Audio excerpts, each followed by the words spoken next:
Welcome back to the Hannity program. Corporate backlash against the Confederate flag continues. Just yesterday, TV Land decided to pull reruns of the iconic show The Dukes of Hazzard. This in the wake of the Charleston, South Carolina church shooting. The majority of Americans, meanwhile, seem to disagree with these anti-Confederate flag sentiments. According to a new CNN ORC poll, 57% of Americans say they see the flag as a symbol of Southern pride rather than as an emblem of racism. Well, recently, Sean sat down with Coulter, the author of Adios, America, to talk about liberal hypocrisy when it comes to this debate. Watch. And joining us now in studio, rare appearance. We got her, Coulter. Congratulations. Another New York Times bestseller, Adios, America, the left's plan to turn America into a third world hellhole. You always have a different take. So this whole issue comes up about the Confederate flag, and then I see a big headline, Coulter says... Well, I've written quite a bit about it. A few things. For one thing, to respond to this shooting, this horrible, sickening shooting in Charleston by going after the Confederate flag. The guy was a nut, point one. Point two, just as a general matter, you keep hearing that, we're a country of marauding white racists gunning down black people. Well, no, that's not what the crime statistics suggest. It's a horrible, sickening thing, and it is especially sick what happened in Charleston because those poor, lovely victims were chosen because of their race. But it's worth saying at the same time, luckily, those sorts of crimes are extremely rare, and stop lying to us about it, media. You see, look, this is an evil, sick, racist, twisted individual that commits this crime. Here's what bothers me. All right, if Nikki Haley wants to get rid of the Democratic flag that the Democrats put up. Well, here I disagree with Well, wait. If she wants to, all right, that's fine. If people want to make this about gun control, this kid broke at least 6 laws by my count. Okay, here's the problem. If we want to stop this from happening, all the information about what a racist lunatic with violent tendencies that this kid had was on the internet before he went and shot these people.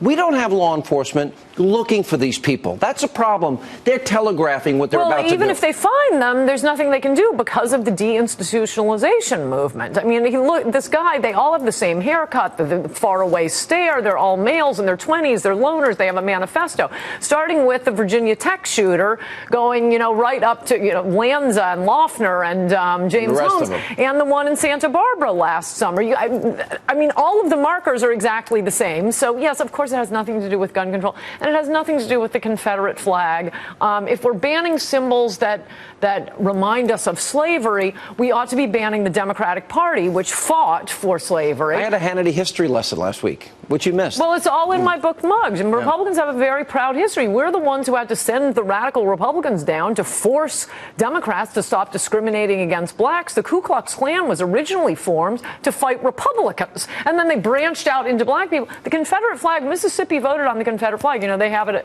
Also, 30% of black people in Mississippi in 2000 voted to keep the Confederate flag. It has nothing to do with supporting slavery. This is some in new modern nonsense. In South Carolina, a Republican governor, Beasley, wanted to get rid of the Confederate flag that Fritz Hollings put up in 1961. Right. And guess what?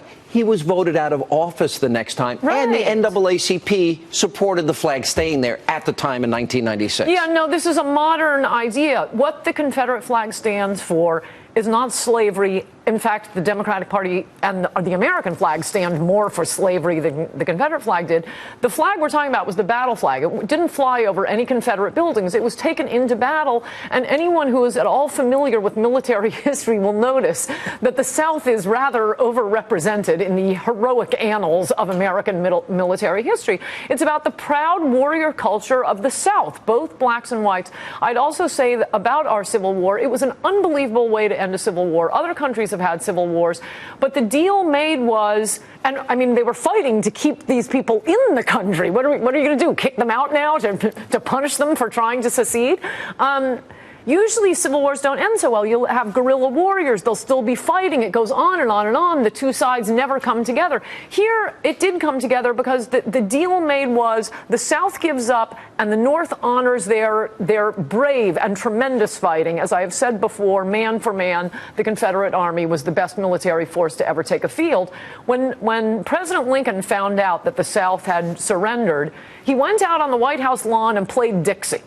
Are we supposed to get rid of Dixie? And that's what brought the two sides together. It is part of our history. And I have said, and I will say again, I'm particularly appalled, having just written this book about immigration, with immigrants coming here and not understanding America's history, coming down the gangplank. I know just what this country needs. No, I don't want to. How about wait third or fourth generation to start bossing us around? I just want to ask one question about Bobby the book. Jindal doesn't complain about the Confederate flag. He understands You are American not supporting history. anybody for president that's not going to pledge to build a fence immediately. And anchor babies, and I think we really need a legal immigration moratorium. As I've said to you before, Republicans are too committed to this idea that it's only illegal immigration. No, legal immigration.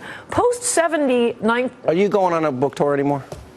Yeah, it only came out a few weeks ago, Yeah, no, and thank you. It's only because of you wait a minute, that I was debuted at number 2. Now that you rejected your last boyfriend, so when people go to your book events, that means you're single, right? As I just told Bobby Jindal, I will be married for 6 years, and you won't know about it. I tell you nothing. All right, congrats on the book. Ann Coulter. Thank you.